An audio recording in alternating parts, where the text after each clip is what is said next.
الحمد لله وكفى وسلام على عباده الذين اصطفى اما بعد.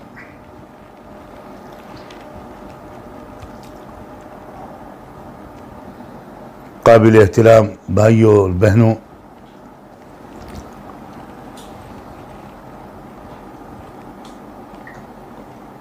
میں جس ترتیب سے امت کے مختلف طبقات کی خدمت میں کچھ گزارشات پیش کر رہا تھا، آج اس سلسلے کو تھوڑا سا روک کر میں اس وقت تمام سننے والے بھائیوں اور بہنوں سے اس وبائی بیماری کووڈ-19 کے بارے میں کچھ کہنا چاہتا ہوں. حالات اس قدر بھیانک روپ اختیار کر چکے ہیں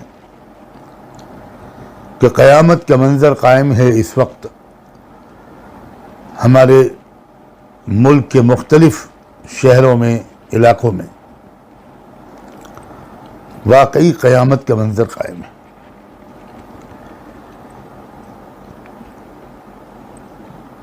ہزاروں لوگ اس مرض کا شکار ہو رہے ہیں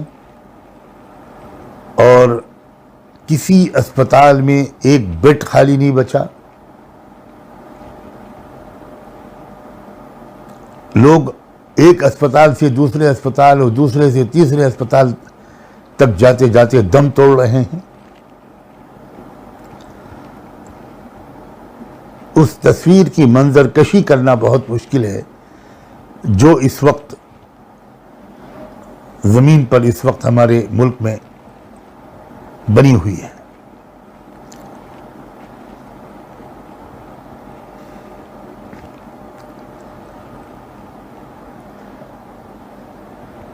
ایک بہت بڑا مسئلہ یہ بنا ہوا ہے کہ دیکھا یہ جا رہا ہے کہ جس مریض کو صحیح وقت پر آکسیجن کی سپورٹ نہیں مل پا رہی، وہ مریض نہیں بچ پا رہا ہے. اور جس طرح اسپتالوں میں بیڈ بالکل ختم ہو چکے، اسی طرح آکسیجن کی سپلائی لائن بھی اکثر جگہ ٹوٹتی جا رہی ہے اور لوگوں کو آکسیجن نہیں مل رہا.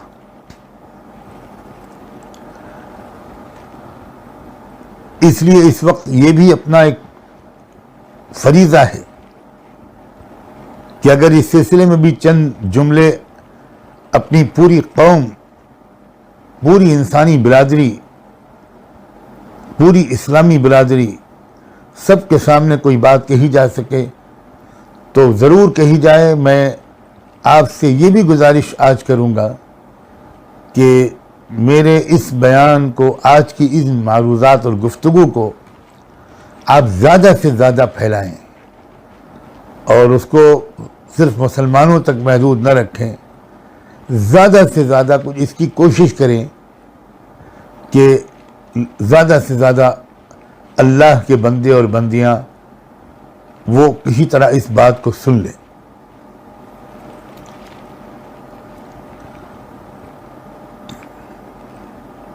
ایک بات تو میں یہ بات عرض کر دوں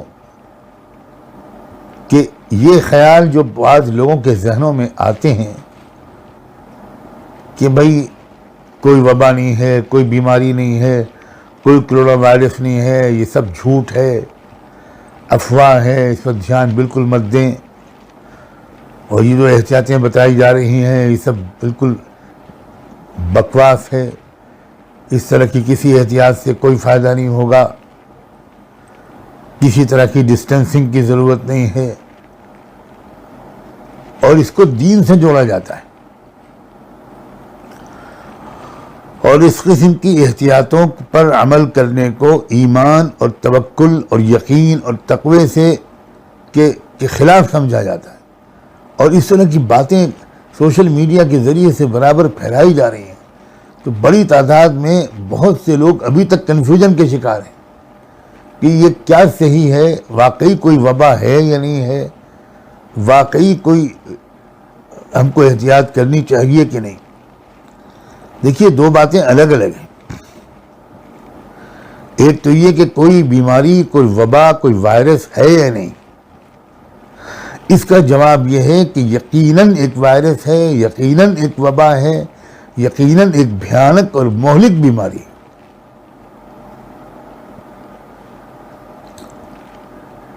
اور یہاں تک اس سوال کے جواب کا تعلق ہے کہ کیا اس بیماری کے پھیلانے میں کچھ شیطان نما انسانوں کی کوشش کا، ان کی انجینئرنگ کا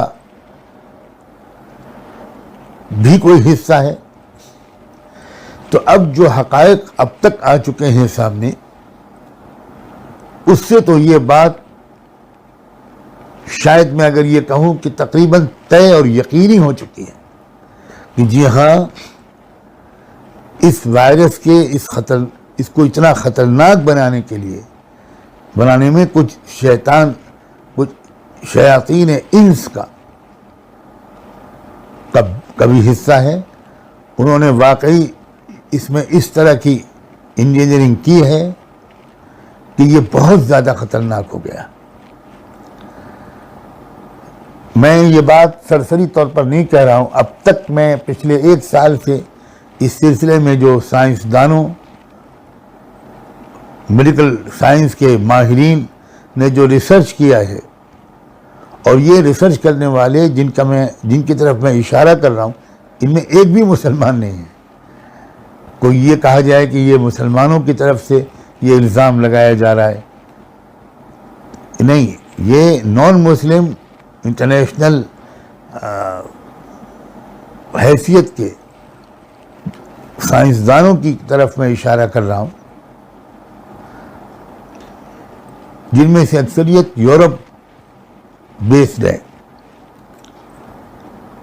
کئی سے ڈاکٹروں نے جرمنی میں اور اسی طرح یورپین کچھ اور ملکوں میں اپنی آرگنائزیشنز بنا رکھی ہیں جو یہ اپنے ریسرچ کے نتائج کو منظر عام پر لا رہے ہیں لوگ. تو خیر، اب وہ انجینئر ہے، یہ تو طے ہے تقریباً، واقعی اس میں انسانی ہاتھ ہے. لیکن انسانی ہاتھ ہے یہ الگ بات ہے، اور یہ کہ یہ واقعی بیماری ہے، پھیلائی جا رہی ہے، پھیل رہی ہے، اور اس سے بچنے کے اسباب بھی ہم کو اختیار کرنے چاہیے دعاؤں کے پورے اہتمام کے ساتھ.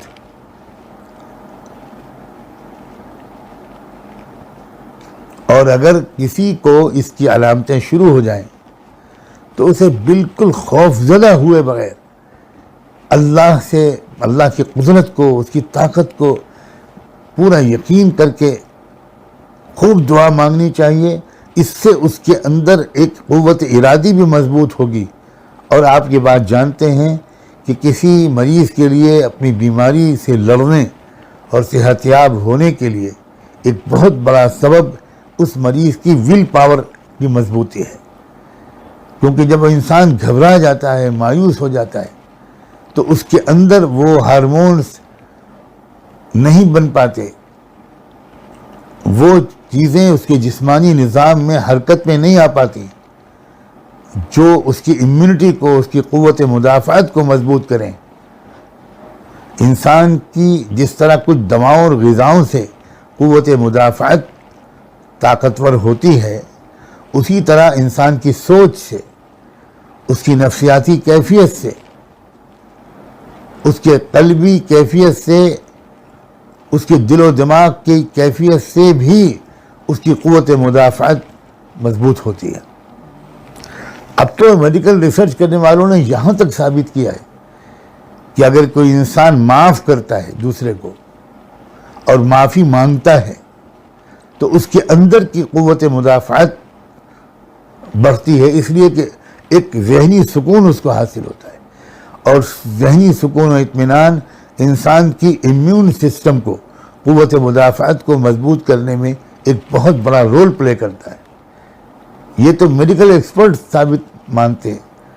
اسی طرح تھینکس گیونگ، کسی کا شکر گزار ہونا، احسان ماننا اور مثبت سوچ اس سے ڈیولپ ہوتی ہے. چاہے وہ انسان رب کا شکریہ ادا کرے, اس کی نعمتوں کو یاد کر کے رب کا شکریہ ادا کرے, یا آپس میں ایک دوسرے کا شکر گزار انسان بنے, تو ان دونوں چیزوں سے, اللہ کا شکر ادا کرنے سے بھی اور آپس میں ایک دوسرے کا احسان مند ہونے سے بھی, اس سے بھی ایک اندر کی قوت مدافعت مضبوط ہوتی ہے. تو اگر خدا نخواستہ کوئی ایسی اس بیماری کی علامت پیدا ہونے لگے تو پریشان ہونے, پینک میں آنے, گھبرا جانے سے بچیے, اور بہت مددگار ہوگا اس میں دعا کا اہتمام کرنا اسباب کے اختیار کرنے کے ساتھ. صحیح بخاری اور صحیح مسلم ہماری حدیث کی مستند ترین کتابیں ہیں. اس میں اللہ کے رسول صلی اللہ علیہ وآلہ وسلم کا ایک حکم درج ہوا ہے کہ حضور نے یہ سکھایا تھا, حضرت محمد صلی اللہ علیہ وآلہ وسلم نے یہ سکھایا تھا, اذا سمعتم الطاعون بأرض فلا تدخلوها واذا وقع بأرض وانتم فيها فلا تخرجوا منها. کہ اگر کسی علاقے میں طاعون پھیلنے کی تم کو خبر ملے تو تم اس جگہ مت جاؤ, اور اگر وبا ایسی جگہ پھیلے جہاں تم پہلے سے مقیم تھے تو تم پھر وہاں سے باہر مت نکلنا. اب یہ کتنی سائنٹیفک ہدایت ہے جو اللہ کے رسول نے دی ہے. جہاں بیماری پھیل رہی ہو وہاں تم مت جانا, اور اگر جہاں تم ہو وہیں بیماری پھیل رہی ہو تو اپنے آپ کو اسی جگہ آئسولیٹ کر لو, یعنی اسی جگہ اپنے آپ کو بس اس سے باہر مت نکلو. ظاہر ہے کہ اس کا صاف مطلب یہ ہے کہ اگر تم وہاں سے باہر نکلو گے تو تمہارے ساتھ وہ بیماری دوسروں تک بھی پہنچ جائے گی, اور اگر تم کہیں پر موجود ہو, اگر تم ایسی جگہ پر ہو جہاں بیماری نہیں ہے اور ایسی جگہ کوئی اور ہے جہاں بیماری پہنچ گئی تو تم وہاں مت جاؤ, کیونکہ وہاں تم کو لگ جائے گی بیماری, اس کا خطرہ ہے. اور جس علاقے سے تم جا رہے ہو اور وہاں بیماری ہے تو تمہاری وجہ سے دوسروں کو لگ جائے گی. یہ ایک بہت صاف ہدایت ہے. 1500 سال پہلے اللہ کے رسول صلی اللہ علیہ وآلہ وسلم نے پھیلنے والی وبائی بیماریوں سے بچنے کا یہ آسان اور سائنٹیفک اور بہت پریکٹیکل طریقہ آپ نے بتایا تھا. ذہن میں رکھیے گا کہ صحابہ کرام کے دور میں بھی وبائیں پھیلی تھیں, انفیکشس ڈیزیزز پھیلی تھیں, اور بڑے بڑے صحابہ کرام اس کا شکار ہوئے. سیدنا ابو عبیدہ بن جراح, سیدنا معاذ بن جبل, وہ طاعون کی بیماری میں مبتلا ہو کر شہید ہوئے. حضرت سیدنا معاذ کی تو اہلیہ کا بھی انتقال اسی بیماری میں ہوا, ان کے ایک صاحبزادے بھی اسی بیماری میں مبتلا ہو کر شہید ہوئے. اور یہاں تک مستند تاریخ کی کتابیں بتاتی ہیں کہ اس دور میں 25,000 افراد تقریباً اس بیماری کا شکار ہوئے تھے, جن میں صحابہ کرام بھی تھے اور تابعین بھی تھے. تو یہ تو چیزیں ایسی ہیں کہ آپ یہ سوچیں کہ بھائی نیک لوگ کیسے شکار ہو جاتے ہیں, علماء کیسے شکار ہو جاتے ہیں, صالحین کیسے شکار ہو جاتے ہیں, یا خدا نہ خواستہ کوئی سوچنے لگے کہ میں تو بڑا نیک و دیندار آدمی ہوں, مجھے تو اللہ پر یقین ہے, مجھے تو بیماری نہیں لگے گی, اور پھر وہ اس کی وجہ سے کوئی احتیاط نہیں کرتا, احتیاطی تدابیر جو بتاتے ہیں ان سے بدگمان ہونے لگتا ہے. تو یہ صحیح نہیں ہے. یہ اللہ تعالیٰ نے اس دنیا کو بڑے عجیب و غریب ایک سائنٹیفک اصولوں کے تحت اللہ تعالیٰ نے پیدا کیا ہے. قدرت یقیناً اللہ تعالیٰ کو اس میں ہے, یقیناً قدرت ہے کہ کسی کو بھی مستثنا کر دے, اس کو اسباب کا اثر اس کے اوپر نہ ہو, لیکن یہ قدرت ہے. ایسا اللہ تعالیٰ عام طور پر کرتے نہیں ہیں. جو اللہ تعالیٰ کی سنت جاریہ ہے وہ تو یہی ہے کہ تم اگر آگ میں انگلی ڈالو گے تو آگ جلائے گی, جلو گے تم. زہر کھاؤ گے تو اس کا اثر ہوگا, کوئی کسی پر گولی چلائے گا تو اس کا اثر ہوگا.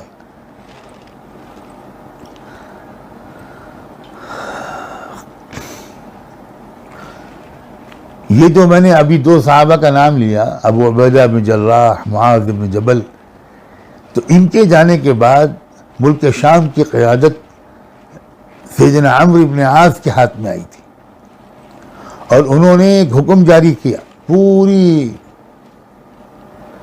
قوم کے لیے، پوری ملت اسلامیہ کے لیے، اور اس علاقے میں رہنے والوں کے لیے خاص طور پر. اور اس حکم کے الفاظ بھی آپ کے سامنے میں پیش کرتا ہوں.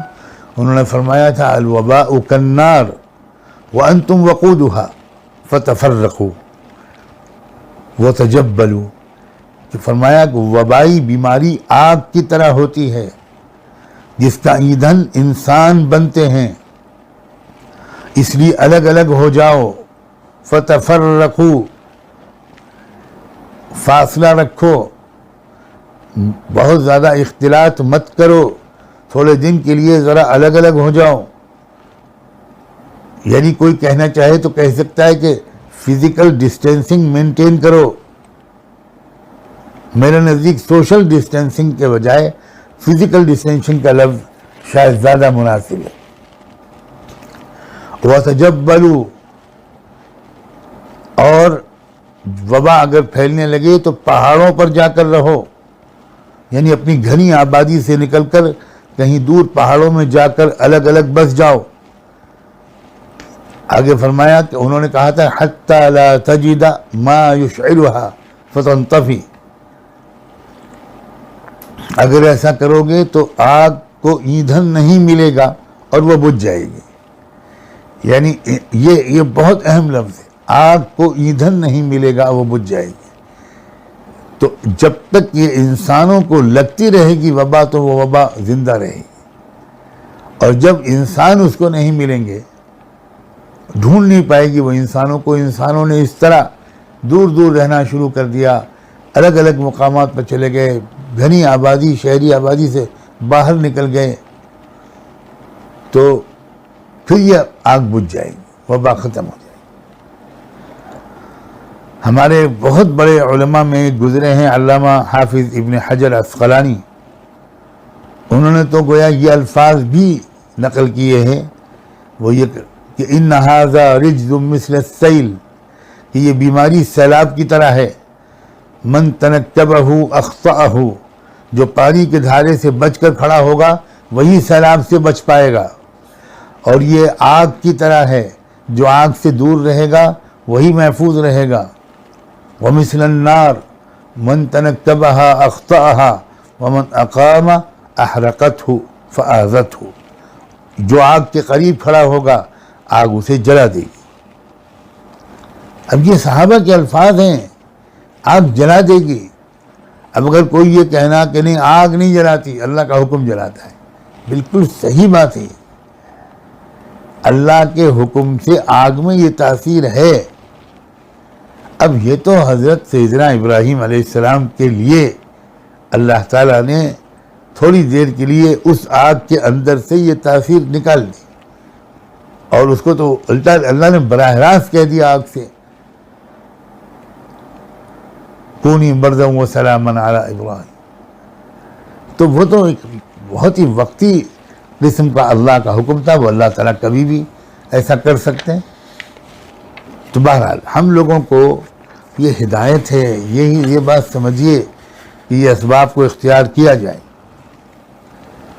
تو اس وقت جو حالات ہیں اس کے لحاظ سے واقعی احتیاطیں کرنا ہماری ایک مجبوری ہے، ہماری ضرورت ہے.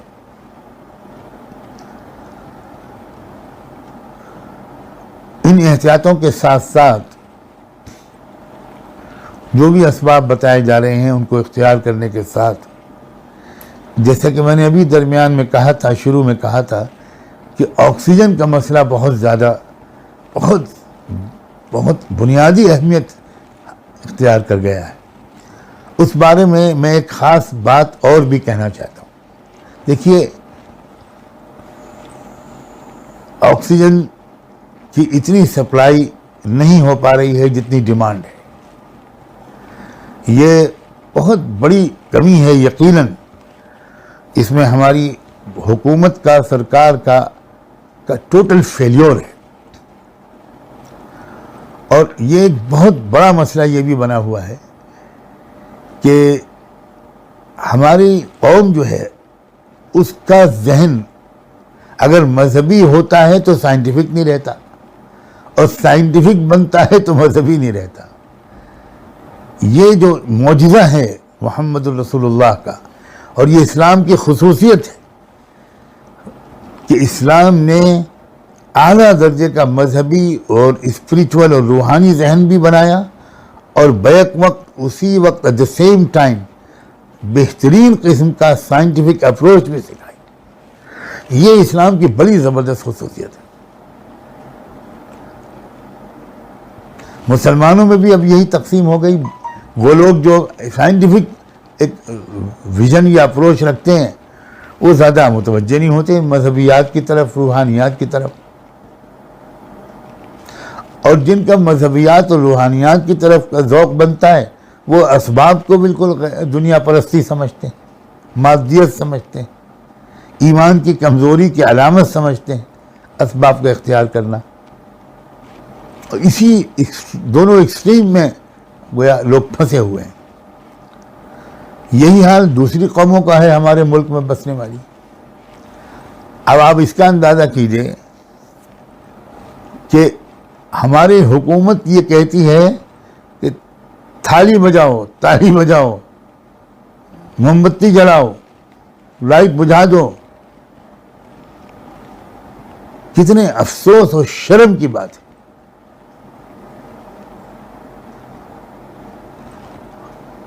جو چیز سکھائی ہے اسلام نے اس کو اپنائیے، اس کو سمجھیے، اس کو اپریشیٹ کیجئے، اس کی گہرائی میں اترنے کی کوشش کیجئے.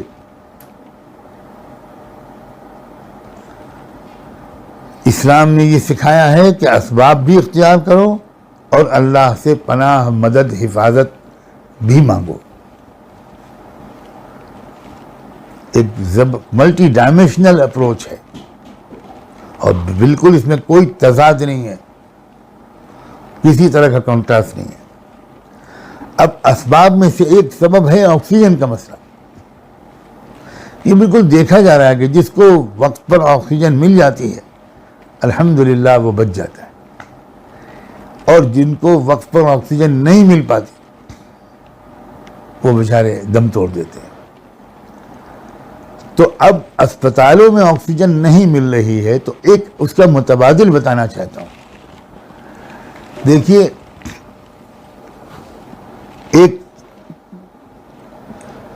ایک چیز ہوتی ہے آکسیجن کنسنٹریٹر، ایک ہے آکسیجن سلنڈر، یہ نہیں مل پا رہا ہے. ایک ہے آکسیجن کنسنٹریٹر، ایک مشین ہوتی ہے جس کو اگر آپ اپنی پلگ لگا دیں اور الیکٹرک سے اس کو جوڑ دیں تو وہ آکسیجن بناتی ہے، اور وہ مریض کی ناک میں اس کی پائپ ڈال دیا جائے ہلکا سا، بالکل باریک سا، تو آرام سے آکسیجن ملتی رہتی ہے. یہ خرید کر اپنے گھر میں رکھا جا سکتا ہے. میں کوشش کرتا ہوں انشاءاللہ کہ آج ہی اسی بیان کے بعد فوراً ایک ویڈیو کے ذریعے اس کی کچھ تفصیلات بھی آپ کی خدمت میں بھجوا دوں. وہ آن لائن اویلیبل ہے اس وقت، اور ہو سکتا ہے بہت سے شہروں میں ڈیلرز میں کے یہاں بھی، ان کی شاپس میں بھی، ان کے شو روم میں بھی مل جائے. ایک بار یہ خرید لیجئے، پھر اس کی ریفلنگ وغیرہ نہیں کرانی پڑتی، اس کا کوئی دوبارہ بھرواؤ، اس کی کوئی ضرورت نہیں پڑتی. اس کا اصول یہ ہے کہ جو ہوا ہر طرف چل رہی ہے اس ہوا کو یہ لیتا ہے، یہ مشین لیتی ہے، اور نائٹروجن اس کے سے الگ کر دیتی ہے، اور آکسیجن پیور فارم میں بنا کر اس کو سب مریض کو مل جاتی ہے آکسیجن. میں خود جب اس کووڈ-19 میں مبتلا ہوا تھا تو اسی کا میں نے استعمال کیا تھا، اور اسی کے ذریعے میں تقریباً 3 ہفتے 24 گھنٹے کی آکسیجن سپورٹ پر رہا تھا، اور میرے گھر کے کئی لوگ ایک ساتھ مبتلا ہوئے تھے، اور سب کو اسی سے آکسیجن سپورٹ ملی، اور اللہ نے فضل فرمایا۔ میں تو یہ بھی درخواست کرتا ہوں آج بہت ہی اہمیت کے ساتھ کہ آپ میں سے جتنے حضرات اس کو خرید کر اور اپنے محلوں میں، اپنے آس پاس کے علاقے میں اس کا انتظام کر سکیں، اعلان کر سکیں کہ بھائی جس کسی کو آکسیجن سپورٹ کی ضرورت ہو ہمارے گھر سے وہ مشین لے جائے، یا ہماری مسجد سے لے جائے، ہمارے دفتر سے لے جائے، اور وہ ضرورت تک استعمال کر کے واپس کر دیں۔ آپ اس کو باقاعدہ اپنے پاس نوٹ کر کے اس شخص کا موبائل نمبر، اس کا پتہ وغیرہ لے کر اور اس کے حوالے کر دیجئے، اس کو سمجھا دیجئے۔ اس کے استعمال کا طریقہ بہت ہی سمپل، بہت آسان ہے، آدھے منٹ میں سمجھ میں آ جاتا ہے۔ اور کتنے اچھا ہو کہ ہمارے اہل خیر حضرات یا کئی حضرات مل کر یہ ایک مشین خرید لیں، کسی مسجد میں رکھ دیں، اور وہاں اس بات کا اعلان ہو جائے کہ بھئی جس کو ضرورت ہے یہاں سے آ کر لے جائے۔ ایک مشین خرید لیں، 2 خرید لیں، 3 خرید لیں، تاکہ دور دور تک یہ آپ دے سکیں۔ انشاءاللہ نہ جانے کتنی ہزار یا کتنی 100 جانیں بچ جائیں گی۔ اور پھر یاد رکھیے کہ ایک انسان کی زندگی کو بچا لینا، قرآن نے یہ کہا ہے کہ پوری انسانیت کی زندگی کو بچا لینے کے برابر نیک کام ہے۔ اللہ اکبر۔ سوچئے ذرا اس مبارک مہینے میں اگر کسی کی کوشش کے ذریعے کسی کو دیے ہوئے اللہ کے مال کا کچھ حصہ اگر خرچ ہو گیا اور اس کے ذریعے سے ایک زندگی بھی بچ گئی، تو گویا پوری انسانیت کی زندگی بچانے کا ثواب ملے گا، اور وہ بھی اس مبارک مہینے میں۔ انشاءاللہ مغفرت ہوگی، اللہ ہمارے گناہوں کو معاف کریں گے، اللہ تعالی ہم کو اپنے عذاب کے قریب نہیں جانے دیں گے۔ اللہ تعالیٰ کو اپنے تمام بندوں اور بندیوں سے اتنا پیار ہے۔ آج ہی میں انشاءاللہ اس کا ترتیب بھی گویا بنا رہا ہوں، بلکہ بنا دی ہے میں نے، کہ خانقاہ میں یہاں اللہ کرے کہ 1-2 مشینیں آ جائیں جہاں میں اس وقت ہوں، اور اس گرد و پیش کی آبادی میں جس کو بھی ضرورت ہو یہاں سے لے جائے۔ یہی میں پورے ملک میں چاہتا ہوں، جہاں جہاں یہ آواز پہنچ رہی ہے وہاں اس مشین کو لوگ اختیار کا حاصل کریں، اپنے گھر کے لیے بھی آپ اس کو استعمال کریں، اور اگر 1-2 مشینیں یا 2-4 مشینیں لے لی جائیں تو انشاءاللہ وہ اپنے پورے علاقے اور محلے کے لیے کافی ہو جائیں گی۔ پھر اس کے بعد جب آپ لیں گے تو اور لوگ بھی اس کو لیں گے۔ تو اس مشین کا استعمال کیا جائے۔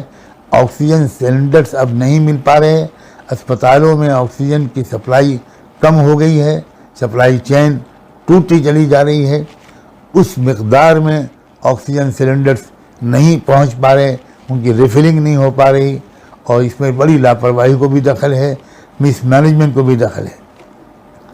اب یہ ظاہر ہے کہ یہ الگ موضوع ہے، صرف حکومت پر ہم تبصرہ کر دیں، اپنے سوشل میڈیا پر بھڑاس نکال لیں، اس سے تو جانیں نہیں بچ پائیں گی۔ تو ہمیں اس وقت جان بچانے کی، لوگوں کی جان بچانے کی بہت زیادہ فکر کرنے کی ضرورت ہے۔ میں نے مناسب سمجھا کہ انہی بیانوں کا ایک حصہ اس کو بنا دیا جائے، اور اس کو اور زیادہ سے زیادہ اس کو وائرل کرنے کی میں گزارش آپ سے کرتا ہوں کہ ہم خوف اور ڈر کی نفسیات سے نکلیں۔ اور سچی بات تو یہ بھی ہے کہ بھئی موت ایک حقیقت ہے، اور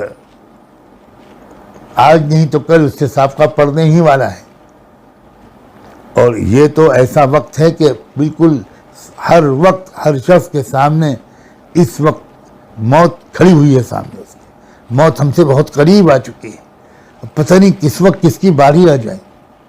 تو ایک گزارش یہ بھی ہے کہ بھئی ذرا اپنے معاملات کو صاف کر لیں، جلد از جلد آپس میں اگر کچھ حقوق ہیں ایک دوسرے پر تو حق ادا کر دیں، غلطیوں کی معافی مانگ لیں، ہر شخص ایک دوسرے کے حقوق سے بالکل بری ذمہ ہو جائے. پتہ نہیں کس وقت کس کا وقت آ جائے. ایسے ہی موتیں ہو رہی ہیں, اسی طرح چلتے پھرتے لوگ جا رہے ہیں. آدمی جاتا ہے اسپتال اور یہ سوچ کر جاتا ہے کہ بس ابھی تو چند دن میں آ جاؤں گا, اور خبر آتی ہے کہ انتقال ہو گیا. تو اس وقت اس بغیر کسی خوف کے میں تو اپنے گھروں میں اس بات کا بار بار تذکرہ کرتا ہوں. اپنی اہلیہ سے کہتا ہوں کہ نہیں معلوم کہ آپ پہلے جاؤ گی کہ میں پہلے جاؤں گا, تو بھائی ایک دوسرے کو معاف کر دو.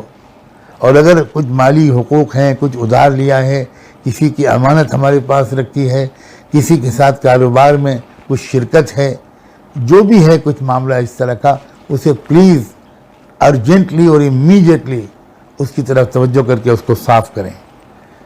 ڈریں مت کہ یہ میں کروں گا تو اس کا مطلب یہ ہے کہ بس اب موت قریب ہے. بھائی موت تو آنی ہی آنی ہے. تو اگر اچانک آ گئی اور ہم یہ سب کر کے نہ گئے اور حقوق اللہ کے بندیوں کے حقوق ہمارے اوپر واجب الادا رہ گئے تو بہت برے پھنسیں گے ہم.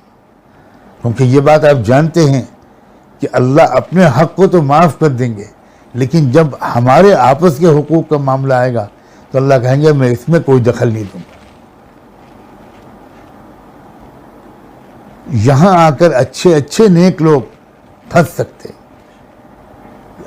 تو یہ چیز جو ہے بس وہ جتنا جو صاف کر لے, اور بھائی کچھ تصور کچھ سوچ سمجھ لیجئے, ذہن پر زور ڈالیے. اگر آپ کو یاد لگائے کہ بھئی میں نے فلاں سال کی زکوٰۃ پوری شاید ادا نہ کی ہو, یا اور کچھ اس طرح کی چیز یاد آئے, تو آپ لازمی طور پر ان چیزوں کو آپ ادا کر دیں. سوچ کر اندازہ لگا کر کہ بھئی اتنے پیسے میں صدقہ کر دوں. اگر نہیں ملتا وہ شخص جس کا حق آپ کے اوپر باقی ہے, کوشش تو کریں اس کو تلاش کرنے کی. نہ ملے تو صدقہ کر دیں, اس نیت سے کہ اللہ تعالیٰ میرے اس حق کی ادائیگی کے بدل کے طور پر اس صدقے کو قبول کر کے میرے کندھوں کو ہلکا کر دے, مجھے سبکدوش کر دے. اور اس موقع پر میں یاد دلانا چاہتا ہوں کہ ہمارے ملک کے جو شاید اس وقت بہت بڑے بزرگ ہیں یا سب سے بڑے ہیں, علم کے اعتبار سے بھی اور تعلق مع اللہ کے اعتبار سے بھی, اور جو ایک مومن کے اوصاف ہوتے ہیں ان کے اعتبار سے, حضرت مولانا مفتی احمد خان پوری صاحب دامت برکاتہ, انہوں نے تو ایک آڈیو بیان ابھی حال میں جاری کیا ہے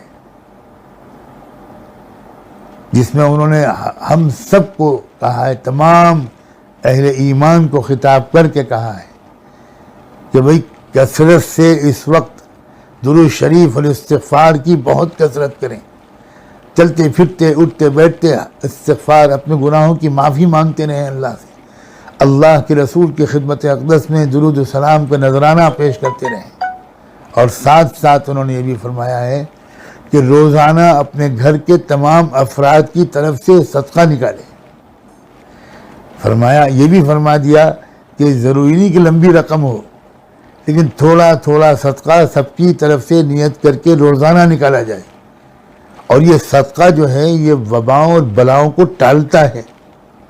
اگر ہم روزانہ اپنے گھر کے تمام افراد کی طرف سے صدقہ نکالیں گے تو اس کا مطلب یہ بلا ٹل جائے گی, ہم اس کی زد نہیں آئیں گے انشاءاللہ.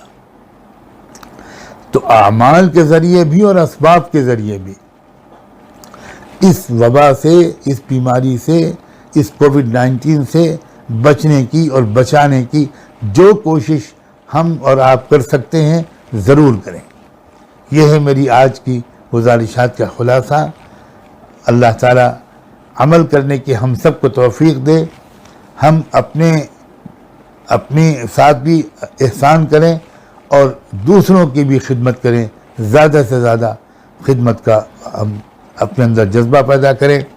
اس موقع پر بہت ہی خوشی اور امید کے احساسات جاگتے ہیں جب یہ دیکھا جاتا ہے کہ ایک بار پھر پچھلے سال کی طرح جگہ جگہ مسلمان اس وقت پھر ایک مرتبہ مریضوں کی خدمت میں سرگرم عمل ہو گئے ہیں. ہر جگہ سے یہ خبریں آ رہی ہیں کہ جو غیر مسلم لوگ موت کا شکار ہوتے ہیں ان کے گھر والے ان کی لاش کے قریب نہیں آتے اور ان کو شمشان گھاٹ تک پہنچا کر آخری رسوم ادا نہیں کرتے. مسلمان ہی اپنے مسلمان رشتہ داروں اور عزیزوں پڑوسیوں کے علاوہ ان غیر مسلم لوگوں کی آخری رسوم بھی مسلمان ادا کر رہے ہیں. مسلمان ان کو شمشان گھاٹ کی طرف لے جا رہے ہیں اور مسلمان ان کی چتا میں آگ لگوا رہے ہیں. یہ مسلمان بڑی خوشی ہوتی ہے کہ اتنے ٹوٹے پھوٹے دور میں ہونے کے باوجود خدمت کے لحاظ سے مسلمان جب ایمرجنسی حالات آ جاتے ہیں تو اللہ کا شکر ہے سب سے آگے کھڑے نظر آتے ہیں. گزشتہ سال بھی یہی ہوا تھا کہ اپنے گھروں کے لیے نکل کھڑے ہوئے ہزاروں بلکہ لاکھوں مزدوروں کی لمبی لمبی مسافتوں میں راستے میں خدمت زیادہ تر مسلمانوں ہی نے کی تھی. اور یہ تو زیادہ تر کا لفظ میں احتیاطاً استعمال کر رہا ہوں. شاید 100% خدمت مسلمانوں ہی نے کی تھی. یہی صورتحال اس وقت موجودہ جو وبا کا دوسرا تیسرا حملہ ہوا ہے اس میں بھی مسلمان ہی آگے نظر آ رہے ہیں. آپ سب کو مبارک ہو میرے دوستو، میرے عزیزو. اللہ تمہارے رتبے بلند کرے، اللہ تم کو مزید حوصلہ دے، اللہ تعالیٰ تم کو بیماریوں سے، وباؤں سے، ذلت سے، گناہوں سے محفوظ رکھے اور تم کو زیادہ سے زیادہ ہمت اور حوصلہ دے کہ تم اپنے انسانی بھائیوں اور بہنوں کی ان کی بھی خدمت کرو.